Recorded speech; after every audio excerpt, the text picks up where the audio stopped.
More than 30 states have gradually reopened and eased coronavirus restrictions, and that has many wondering about their legal rights. Here to answer some of your questions is CNN legal analyst Shan Wu. Shan, good to see you.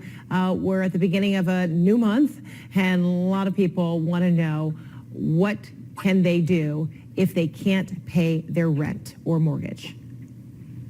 They need to read the laws in their area first, because many jurisdictions have established an order where you can't be evicted during this time. But it's important to note the difference between can't be evicted versus late fees or still having to pay your rent. Landlords might still start an eviction action, and they may charge late fees later on. The pause is really that no one can get kicked out in the street right now. Talk to the landlords, but don't talk to them before you read the law. And not to be a pessimist, but some landlords are trying to take advantage of these situations, so you want to know your rights first.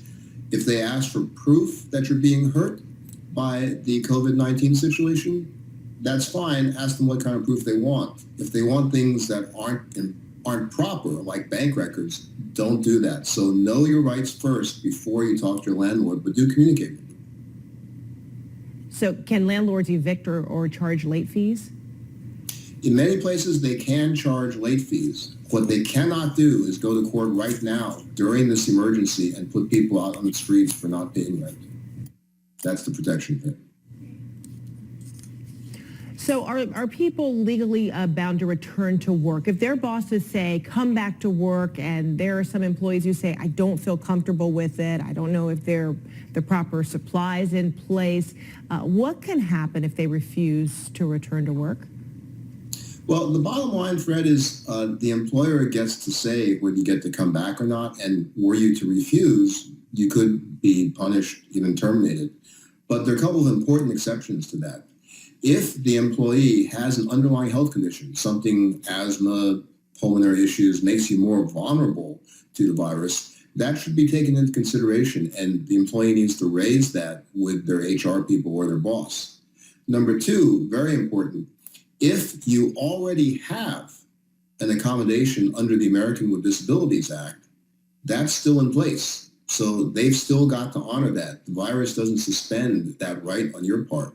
And something like that, based, again, on an underlying condition making you more vulnerable, that's got to be honored. They have to accommodate that and possibly allow you to work remotely. So those are important things to keep in mind. And then, as some folks are venturing out, they're finding out when they go to the gas station or certain convenience stores or even grocery stores, there are signs up that say, if you enter, you must wear a mask. Are they legally bound to do so? Can stores refuse your entry if you don't have a mask?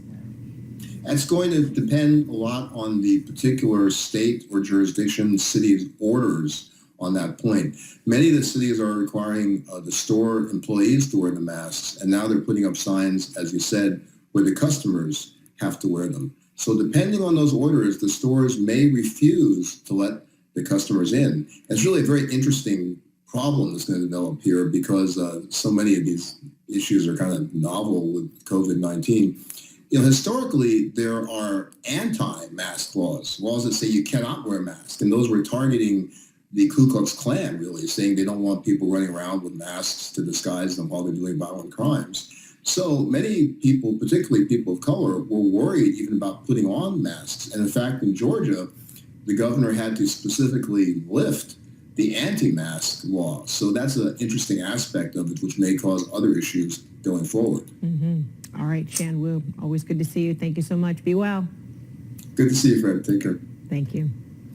All right, New York Mets player Pete Alonso burst onto the scene last year, leading the sport in home runs as a rookie. Well, now he's trying to make a difference off the field as well. Alonso and his fiancée, Haley, have started a Homers for Heroes program to raise money for frontline workers. Here's CNN's Andy Schultz.